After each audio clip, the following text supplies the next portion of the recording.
গতকাল গুয়াহাটিতে অনুষ্ঠিত হওয়ার কথা ছিল board of control for cricket in India BCCI এর গুরুত্বপূর্ণ মিটিং।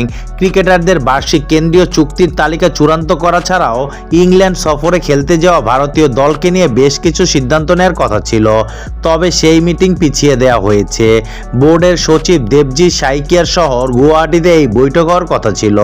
সেখানে যোগ দেওয়ার কথা ছিল কোচ গৌতম গম্ভীর এবং প্রধান নির্বাচক অজিত আগারকারের। তাদের মত নিয়ে বার্ষিক চুক্তি চূড়ান্ত করার কথা ছিল, তবে সেই বৈঠক হয়নি।